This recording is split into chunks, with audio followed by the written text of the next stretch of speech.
Welcome to the show dedicated to helping you not just survive retirement, but to have the confidence to lean in and rock it because you're doing the right work in the right way. My name is Roger Whitney. I'm excited to have you here today. Today on the show, we are going to have a rocking retirement in the wild story. And then in our practical planning segment, we're going to address how do you rebalance your retirement portfolio as time goes on. And then lastly, we're going to continue to explore travel. We're going to have a conversation with Karen and Shannon, two strong retired women that are single, that are navigating traveling internationally and feeling confident about it and creating interesting experiences. So there's a lot to learn there. Now, next week on the show, we're going to talk about how to quality check your retirement plan. Something I've not ever really heard talked about, but is critical to having confidence in your plan. You got to be careful. There's a lot of goals you're entering and the frequency of the goals and the amounts and the investment assets, etc. If you're entering things incorrectly, unintentionally, that could dramatically skew the results of what your plan says is possible, which is what you're going to make decisions on.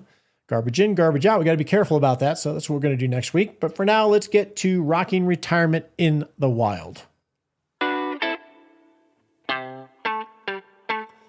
In this segment, we share a story from a listener that is retired and doing the work to create a great life. So I got an email from a listener. She says, I am one of your older listeners, 71 years old. I am starting week 3 of retirement. Do I love it? Not yet. I guess I'm still in the decompressing and transitioning phase. My pension is not large, but it does fully cover our Medicare supplements, dental, vision, and prescription. So I'm totally grateful for that. You can never fully plan for life after working, she says. I ask myself every day, can we afford life without a paycheck? Will I be a boring person? Will I stay healthy? Will my people from work forget me? Etc., etc. We have a moderate lifestyle and can afford to live without touching our required minimum distributions. My husband is 74, except for large medical bills, house repairs, and vacations. Our only grandkids live a plane ride away, so that's where we'd be going for vacations. Now, on the surface, this doesn't sound like a rocking retirement in the wild story, does it? 3 weeks in, doesn't love it yet, has lots of questions. I love this email. I love what you shared because you're asking the right questions. Do you love it yet? You say no. That's normal. Not everybody has to have sunshine and rainbows as soon as they leave work. It's a huge life transition, and you've been working a long time if you're 71. Work has given you a lot of things socially, physically, mentally, etc. This is a big change of seasons. It's okay not to like it at first. It's uncomfortable. You've never done it before. That's normal. Why I think this is so great is one, you're acknowledging that, which is totally cool, but you're also asking the right questions. Can we afford to live without a paycheck? That's an important question. But will I be a boring person? Will I stay healthy? Will the people at work forget me? Those are great questions to ask. The fact that you're asking those questions are going to help you take action to notice, what do I need to do to stay healthy? How can I make sure I'm not boring? Maybe the people at work will forget you. If the relationship wasn't deeper than the work relationship, maybe they will. But that's okay. Change of seasons. That can spur you to be intentional about creating a new network of friends, incorporating some of maybe your work friends. These are great questions that will spur you. Many people don't even ask these questions or acknowledge them. They just have free-floating anxiety, which can cause them to go back to work. Hopefully, these questions will cause you to lean in to create a great life in this new season that is still a little bit uncomfortable. So I just want to affirm that this is normal, and it sounds like you're doing the right things.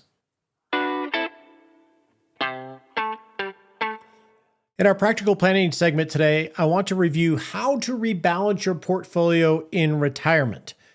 Now, we are going to do this in the context of building a retirement plan of record, as we've talked about on the show and have trained in online meetups, etc.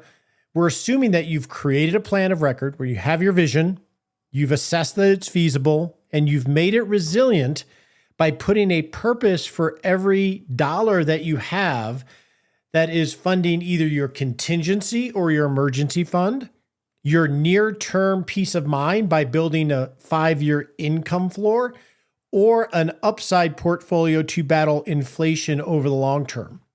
So the assumption is that you have this plan of record implemented or created and implemented. Once you're done with that, though, what happens? Time goes on, your life changes, the markets change, inflation changes, etc. So what do you do, say, a year from now to make sure that your plan of record is still relevant to your life? That is the point of the exercise.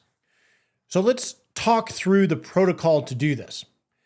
The intent here is to update a plan of record and allocation so it is funding your life as you see it at the time that you're doing it. And this will continue to happen over and over again. Before we get into the protocol that we follow and that we teach in the club, let's talk about what rebalancing is, because that might be a term that you're not familiar with. In portfolio management, you determine what your target portfolio is. If you have a 401k and you filled out a risk tolerance questionnaire, it will generate your target portfolio based on the assessment that you took. Many of us are familiar with this if we worked with an advisor or filled out one of these risk tolerance questionnaires. So as an example, let's assume that you've determined that your target portfolio is supposed to be 60% stocks and 40% bonds.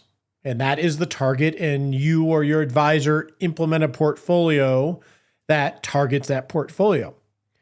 Well, as time goes on and different investments perform either by growing or losing money, you will be off your target or your intention. So as an example, if you were supposed to be 60% stocks, 40% bonds, and a year goes by and stocks do really well and they go up in value, and bonds, let's say they stay even or they maybe go down, your portfolio will not be on the target that you had initially set. Makes sense. Stocks go up. Let's say they go from 60% of your value of your assets to 70%, and bonds go down to 30%. Rebalancing is simply selling some of your stocks, buying some of the bonds or some combination there to get you back to the target that you initially had intention to have. That's essentially what we mean by rebalancing. In retirement, though, rebalancing is different, because not only are you going to rebalance a specific portfolio, you're going to refresh the entire plan. And the reason we're going to do that is in retirement, unlike just trying to grow our money, we have specific jobs for each dollar that we have. Now, when do you do this rebalancing and how often? Our protocol says we do it once per year, or when there's a big life event that happens. When something happens, markets go down or move significantly, or your life changes. Absent that, we do this once per year. We do ours in the third quarter of every year. So this is handy because it's June and next month starts the third quarter. And I'm going to walk through the protocol that we use and that we teach in the club to rebalance a retirement portfolio within the context that you have a plan of record in place. Okay, so step one, well, before I go to step one, remember the intent is to have a plan that is relevant to your actual life, because that is what you're trying to fund. So step one is to review your spending relative to what your plan of record said. In your plan of record, you have determined this is the amount I need every year to fund my base great life, to make sure I pay for healthcare and my mortgage and my utilities and my eating out, etc. You made estimates that in your base great life. Step one is to, now that we're a year past that, well, are we spending relative to what we thought we were going to spend for this base great life? Or are we spending more or are we spending less? Step one is to assess that. In addition, for your base great life, we want to assess it for those extra wants and wishes that you were aspiring to have when you created the plan. So you want to look at, where are you relative to your estimates? Are you above, below, or within a reasonable range near it? If you're above it, then you want to ask the question, were these one-off events that likely will not reoccur? Were my estimates wrong and I'm actually spending more than I expected, either because of your preferences or because of inflation? And conversely, if you're spending lower than what your estimate was, is it because you were just wrong in your estimate and you need to reevaluate it? Or was it that you have to do some internal work because you're naturally very frugal and you didn't do what you intended to do when you were in that planning phase? So step one is to reevaluate and make an assessment of how close you were to what you thought you were going to do. Step two is we want to adjust your spending or update your spending in your retirement plan of record to the reality of what you just experienced, because you have this extra year of information. And that could be, oh, I thought I was going to spend $120,000 a year. When I looked at my base great life, I actually spent $130,000. There weren't any one-off events. I'm not spending differently from a habit standpoint, so it must be inflation. So therefore, I will adjust my spending in my retirement plan of record from $120,000 to $130,000 to reflect the fact that I personally have higher inflation than I expected. Or conversely, you could adjust it downwards. I've seen it go both ways. So you're going to update your plan of record to what your new base great life spending estimate is. Second, you're going to update your wants or their discretionary spending. And let's assume you assumed you're going to spend $20,000 a year for go-go travel. Well, based on your actual 1 year experience, because you have a year more of information, you realize, well, really, it's only costing me $12,000 and I'm more than happy. But then you would recast your go-go spending estimate to that $12,000 because now you have more information. Or conversely, you could do it the other direction. It could be also updating the timing of some of those discretionary spending items. Let's say you were going to gift $20,000 to a child and you were going to do it next year. And now you realize that they don't really need the money right now and they're not a situation where it would benefit them. So I'm going to postpone that. Well, then now you would update that spending estimate timing within your retirement plan of record. Now you notice, unlike traditional portfolio rebalancing, in retirement, we are starting with rebalancing the plan to your life, because the life outcome is the whole point of the exercise. We're not just looking at our investment assets separate from the whole point of investing in the first place. So now that we've updated our base great life spending, wants and wishes to be current to where our preferences are at the moment, and the information that we've gained over the last year, next we move to update our income estimates and asset values. So you have an assumption in your retirement plan of record that you're going to get so much for Social Security or so much for part-time work, etc. Now that we're a year into the plan, we need to update those. Perhaps you had an intention of working part-time and found over the last year or so, I haven't had much time for it, or I'm not really into working anymore. I'm too busy with the grandkids or whatever you're doing. Well, now's the time to refresh that and say, that work isn't going to happen. Or maybe you're earning more than you expected. Similarly, if you're getting Social Security, there is a base inflation rate typically in a retirement plan of record, but maybe your Social Security has increased or not increased at the same amount. Update those numbers so we have relevant data. And then when we go to the asset page, these are the listing of your investment accounts.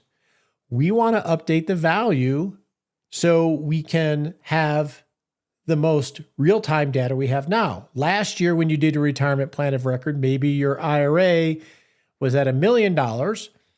And even though you were taking money out of that account, we had good markets, so it was at $1 million 100,000, well, we want to update every single account that is going to fund your life to the most recent value. And we do this in the third quarter so we can refresh the plan. So you want to update those numbers. And then once you've done that, now we have more realistic spending estimates, more realistic income estimates, and the current data in terms of the money you have to fund this great life that you want to create. Next, we go to, is it still feasible? We rerun the feasibility test using Monte Carlo or household balance sheet, whatever you have in your process, to reassess, am I still on a safe path? Is this still reasonable given that all this stuff has changed over the last year? We want to reaffirm that. Okay, we reaffirm that, assuming that it's usually, if you were feasible last year, you're feasible this year, unless there's some major material change either in the markets in your life. But this is how you identify trends. Once you've assessed that it's feasible, now we're going to go back to making your plan resilient. So we've looked at it from 1,000-foot level. We're going to close the aperture. This is the next step, and rebuild your 5-year cash flow estimate, because this is where the real details of planning come in when it comes to retirement. In that 5-year cash flow estimate, you're going to each year put in the estimate of your income, and then you're going to put the estimate of your base great life expenses, which you've just updated, your wants and wishes, which you've just updated, and your tax estimate to get an idea of what the deficit is so you can figure out how to fund that deficit from your money. So now we're going to refresh that entire thing. And we do this always in the third quarter. Once you've done that, now you have something much more relevant that you can make sure you have the money to fund so you can have confidence to live. From there, we go back to, well, this was my plan last year. I was going to get this amount of money from my IRA, this amount of money from my savings account, etc. We're going to refresh that because we have new numbers for everything, which will lead us to, how do I need to change where all the money is to make sure it's relevant to my updated life vision and the fact that it's feasible? So we're going to create an allocation study, which shows you account by account the values and the specific investments in every account and what the purpose of those investments are, which you would have created, but now we have updated values. And you may find that I didn't make any changes to my spending, so I am at 4 years, whereas last year I was at 5 years. But you also, because we have new spending data, maybe you only have 3 years because you had to update higher the costs for your base great life and your wants and wishes. So now you're more off than you thought you would be. Or conversely, if you had overestimated your spending estimates, maybe you have more of a buffer than you expected. That's why we do the allocation study. And I'll walk through this in a video that we'll share in the Noodle email, which we send out every Saturday morning. So we'll send that out this Saturday. So if you're not signed up for that, you can go to thenoodle.me and get our weekly email where we can share some bonus content. So I'll show the allocation study in that training video. And here's where you want to make decisions of, okay, this is where I'm at. I can see how much I have pre-funded because I've done the work. And then you can go through the process of first determining how much of a contingency or emergency fund do I want, or buffer. You may decide you want more or less based on how you feel about your life circumstance. How much do you want? Second is refilling that 5-year income floor. And that's the question I get a lot of, okay, how do I refill this 5-year income floor a year later? Well, first you need to know what the income floor is given the updated data. That's why we went through all this exercise, because this is about your life.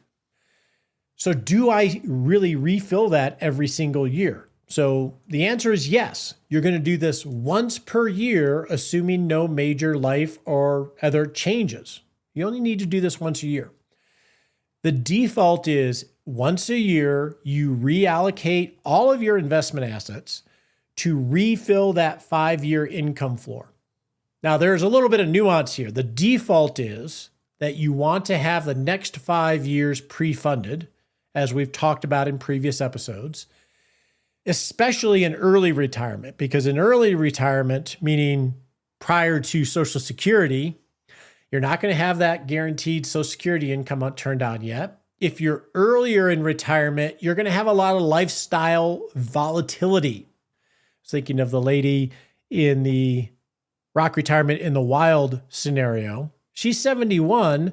When you retire, and she's only been retired 3 weeks, you don't know what you don't know. It's a theoretical exercise of what your life is going to be. So early on in retirement, it's very common to see goals change significantly because once you get into retirement, you decide to rearrange things. So early on, I think 5-year income floor is the minimum that you want to have. Now, later in retirement, let's say after age 75, you can lower that to a default of 3-year income floor. And the reason for that is, obviously, every situation is different, but the reason is, number one, Social Security will be turned on. So you'll have this guaranteed inflation-adjusted income to help supplement life. Number two is, generally in our 70s, especially mid-late 70s, our lifestyle volatility decreases. We get our sea legs. We've sort of done a lot of the go-go things. We settle into a routine, so there's less volatility there. Number three is, well, when you're 75, there's a lot less of a time horizon that you have to worry about in terms of inflation. You've gone from a 30-year retirement to maybe 15-year retirement, so we can moderate things a little bit. Once you've determined what amount you want to refund, then it's going through the more normal reallocation process of pre-funding your income floor and then rebalancing in the more traditional way your upside allocation. The intent of the entire exercise, this seems a lot more complicated than just a portfolio that you get back to 60-40 because markets moved. And it is a little bit more complicated because in retirement, it's about funding your life. So we want to make sure we have a refreshed plan of record that's relevant to your life as it changes. So this is generally done in the third quarter of every year. And again, I'll share the allocation study example to give you an idea of how it might look.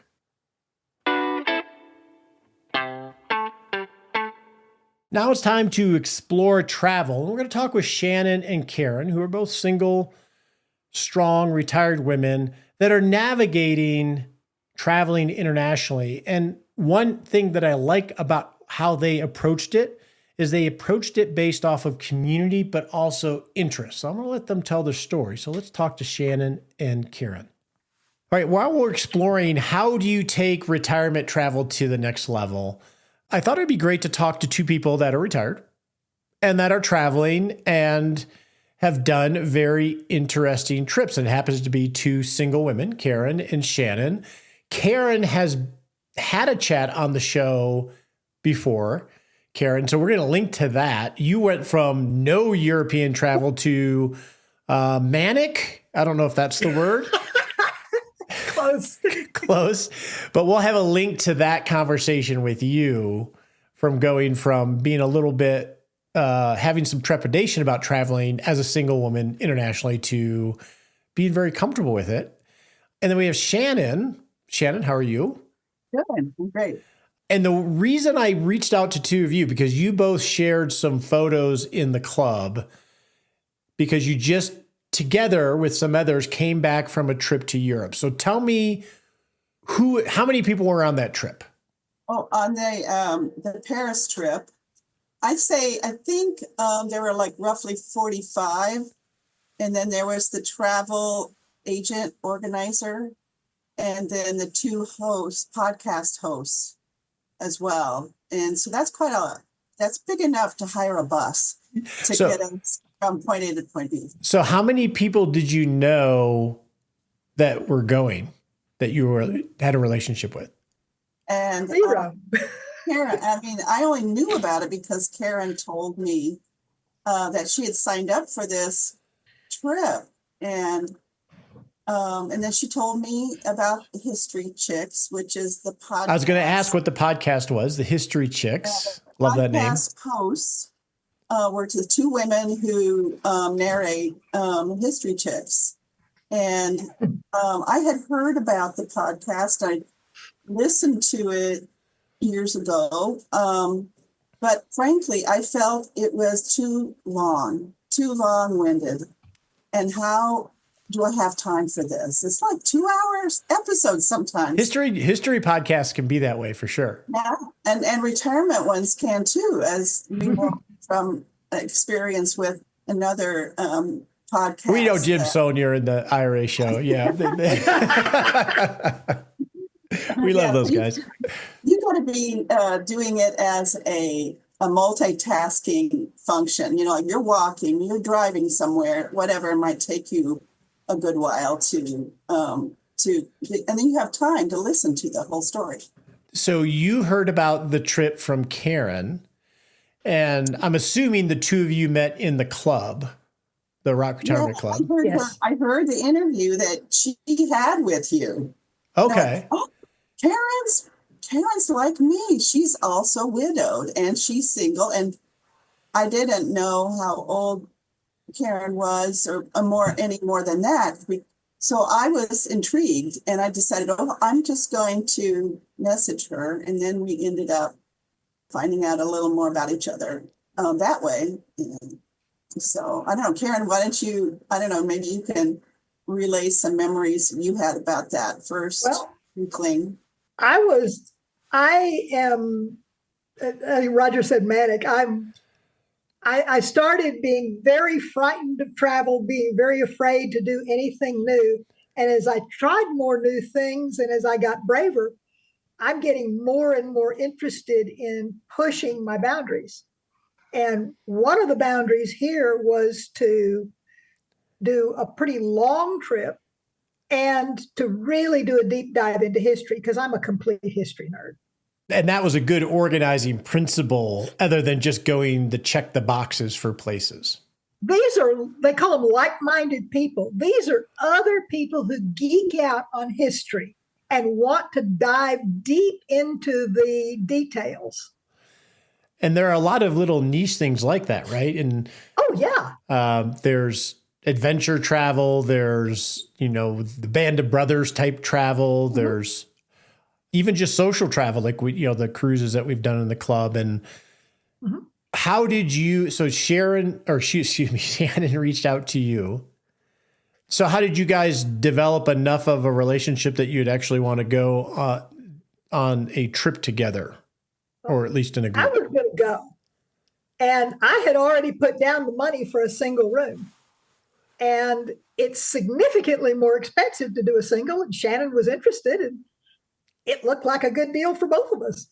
Yeah, I was real, the only international travel I had done before was either with my husband or my kids.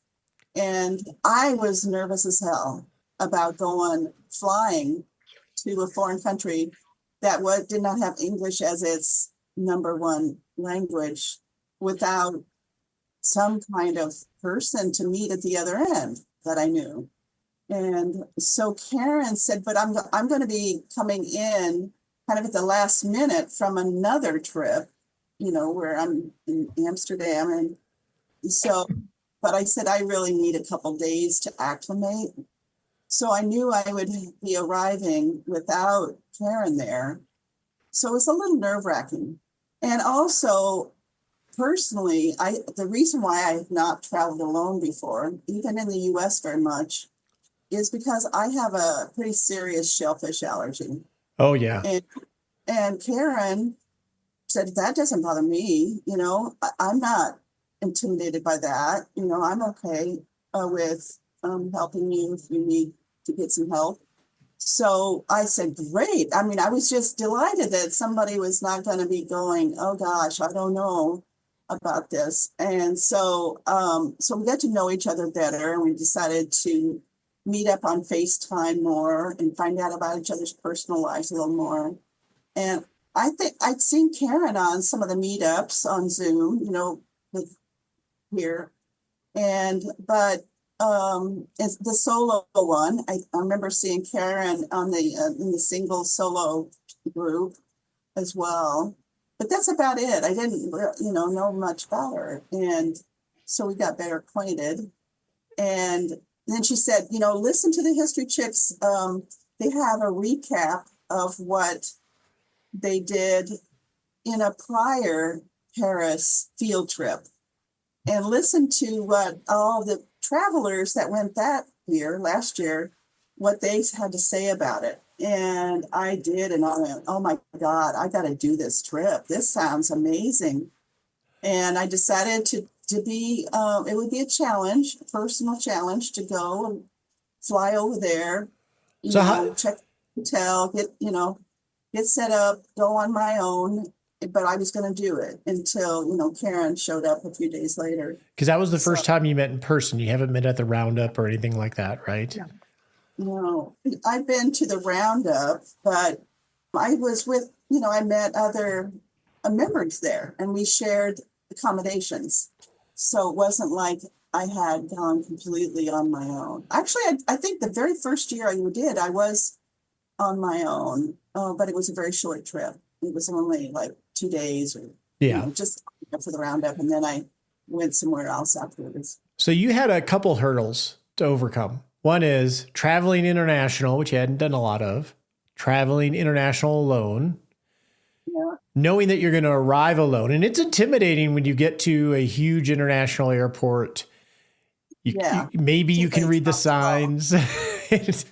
And then a whole nother thing, you and Karen had some level of relationship because you met within the club and you've been able to see her on meetups. So you had a sense of each other's spirit, but it's a risk rooming with somebody. And like you guys were saying, cost wise, when you're single, it's a big deal because they don't give you, they don't cut it in half just because one person's going. So that was a lot of hurdles. Yeah. So the tour, the price was set up to include the hotel at a the base price was, you share with one person and included breakfasts every morning. And it was a big buffet breakfast. It wasn't just this little continental thing. And included the several tours. I think there was like 8 different activities. And then there was a Metro Pass she included with the price. And so the price was pretty hefty. But then when I got to looking at everything that was included, I decided this is a pretty fancy but significant trip. And it would be definitely need a bucket list check off on my list. Now, Karen, do you normally do group travel in your manic phase? Both. Okay. I had some challenges several years ago and I couldn't move very well. And so when I went alone, I couldn't move fast enough to change between trains. I missed getting to various venues. I missed, but people would just leave and I'd get there 5 minutes late and they were gone and I'd wasted my money. So I tried that. It worked sort of, but I decided I like traveling with a group and I like to have a little bit of time before and after. And I really like hiring individual guides. Yeah, I think that's definitely a really good idea. So in traveling with groups, what have you found from your experience between large and small, too busy, too not scheduled enough? Have you found a sort of a sweet spot that you could share your wisdom on? I think it kind of depends on the weather and what they're doing and my own desire to be there. I go anywhere in Paris and I go over and over again. The trip to Amsterdam, I was the only single person on the trip and there were about 30 other people and they were all paired up and I just decided I was going to go for it. And I sort of bounced between different people so I didn't annoy anybody too much, but I had a great time. Amsterdam is interesting. I love the Van Gogh Museum. Oh, just amazing. I hit it just at peak tulip. Yeah. It was amazing. So Shannon, and you happen to, it's interesting how this worked with you in that Karen listens to the History Chicks, which I'm going to have to check out. I love history. Yeah. And she's a single woman and was going as a single. And was one of the big draws the fact that you were a curator of museums and this was a history, or was that just sort of happenstance? Was that a big draw? I'd say, gosh, I don't think me being a museum person necessarily made the big difference. I mean, there were things I wanted to do that had nothing to do with a museum, like the Eiffel Tower, and seeing some of the other, national monument locations, which is, a lot of them are museums, but not all of them. And I love art museums, even though I'm a sort of a history museum person. I gravitate a lot towards art because I'm doing art, and I want to see what other artists have done and learn more about technique and their particular history. So it's just something that I like to do. And it was the draw to it. I showed a friend of mine who had been to Paris 3 or 4 times before. I showed her the list of all the things that were included on this trip. And she said, "Oh my God, you've got to go. This is an unusual trip." We got a private after-hours tour of Versailles. And the Hall of Mirrors, we were the only ones there. And that is like movie star quality. You just don't get those. Well, how did Laura, the travel agent, set that up? I don't know. This is probably why our tour costs a little more, because of things. Worth it. We have these unusual circumstances each time. A Le Cordon Bleu cooking class, which was a pastry, you just don't get a chance to do those very often. So let me ask this question. A stereotype that comes to mind with tours is more like our grandparents or perhaps parents, where there's like 5 buses and you have 5 minutes at every monument or museum. You're sort of sheep herded. Newer tours, in my experience, which I haven't gone on a number, but I have a lot of clients that have, are much more curated, like you talk about. So did it feel intimate enough? Did you feel like you were cattle or? Well, not really. Okay. I think, Laura, the travel agent, has now done the Paris field trip for these hosts for Paris 3 times now. We're the 3rd time, because I think I have Paris down now. I know how to make people happy on this trip. And so that made a huge difference, is that we were not the guinea pigs. She was not still learning. She was an expert now on this. And she knew what worked, what didn't work. And that really makes a huge difference. If you've got somebody who knows what they're doing. And those special experiences that you're not going to get on your own are not actually as difficult to set up if you have at least some size of group. By the way, you guys need to give me her contact information.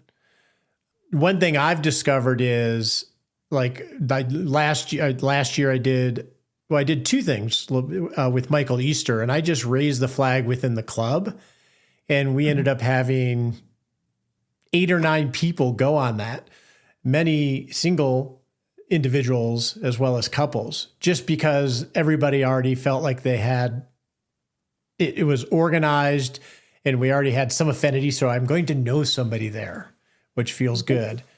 Karen, what is your impression? Because you've done a number of tours of, do they feel more curated and personal than what we can stereotype?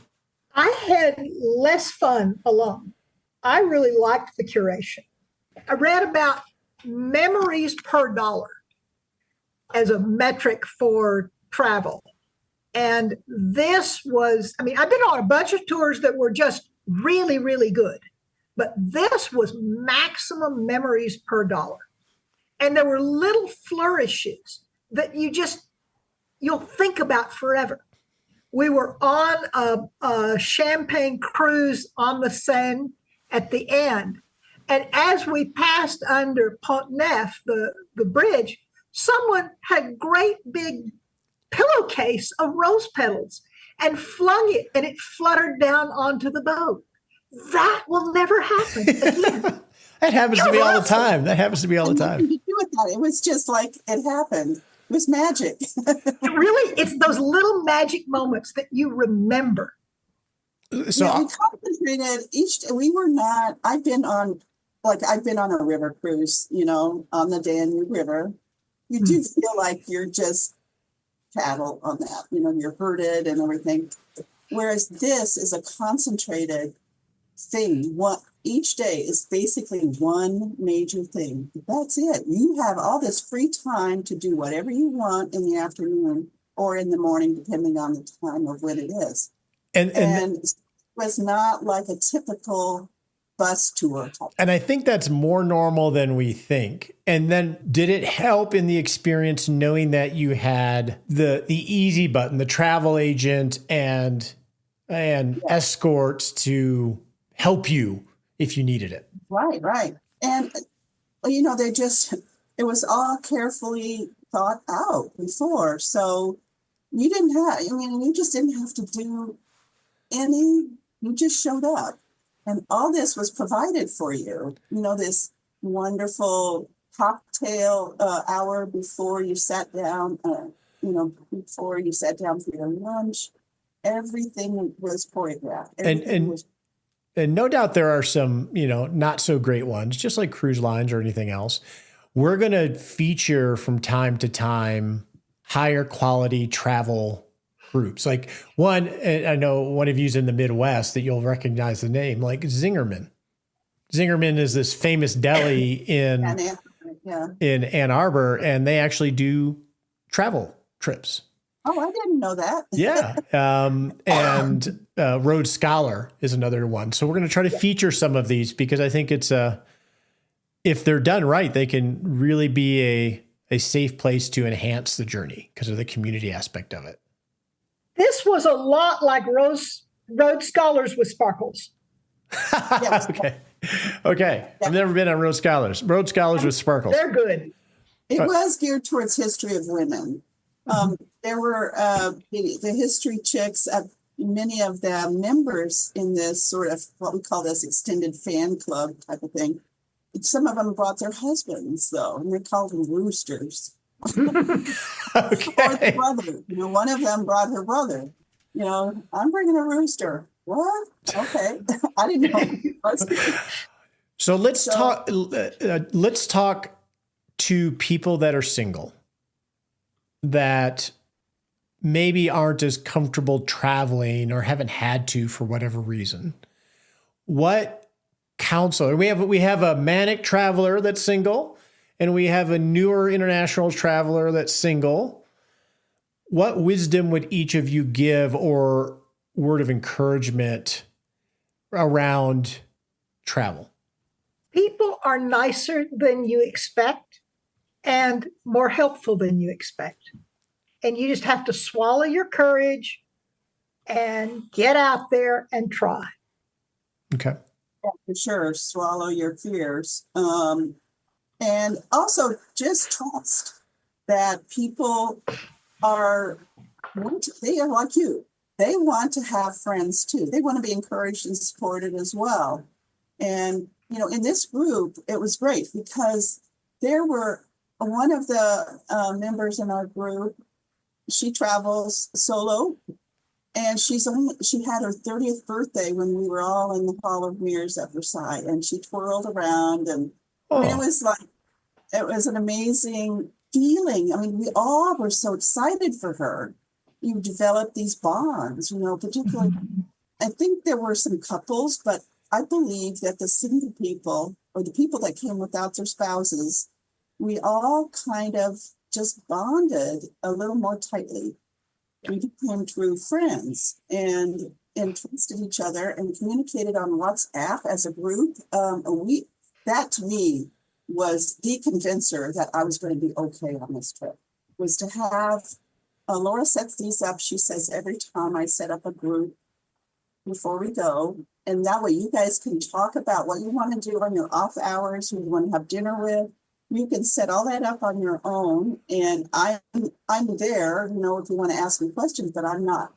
It's up to you, whatever you want to do.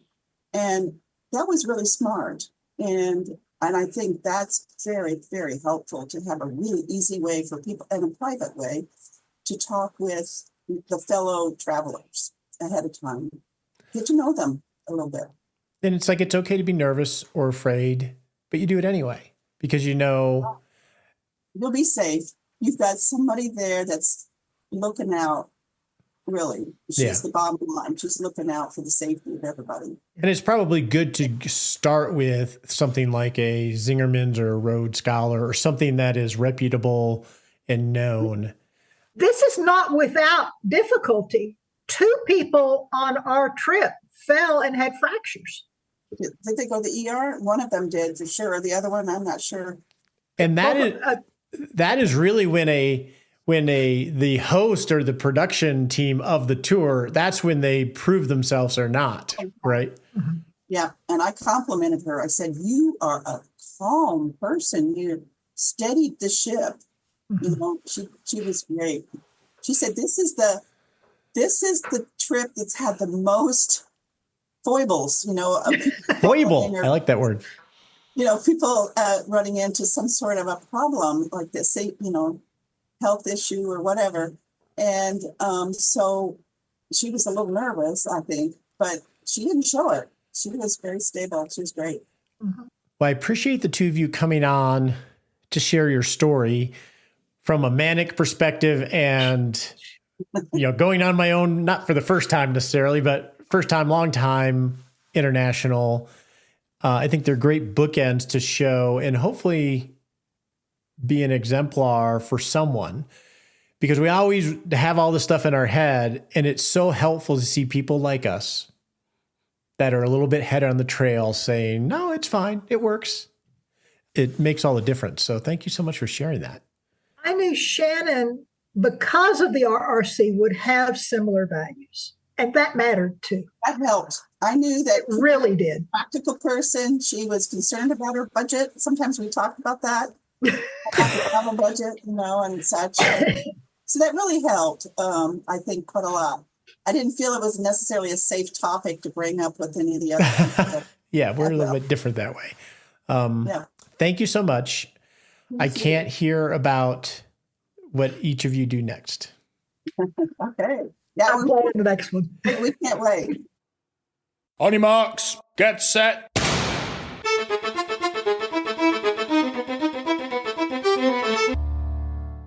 And we're off to set a little baby step that you can take in the next 7 days to not just rock retirement, but rock life. All right. In the next 7 days, when it comes to rebalancing, all I want you to do is to go to your calendar, schedule a morning, an evening, an afternoon, sometime in the third quarter. Give yourself, say, an hour, hour and a half.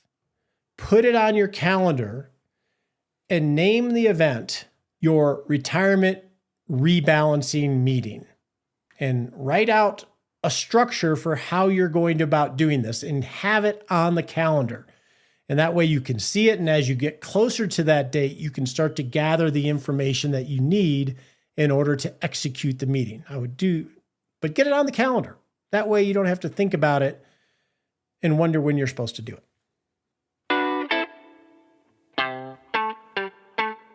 So last week, we ended with my grandfather's missions in World War II flying into B-17, and he has a couple more entries related to him getting home. The next one is the description and dates of my trip overseas. Left Patrick Henry on April 25th, and the boat left Hampton Road on the same day at 11 a.m. Really hated to leave, but arrived in Africa 9 days later via boat. May 4th, 1944, and we were stationed at the Camp Coastal for 9 days. I'm sorry, I'm trying to read his cursive. I'm not used to reading cursive.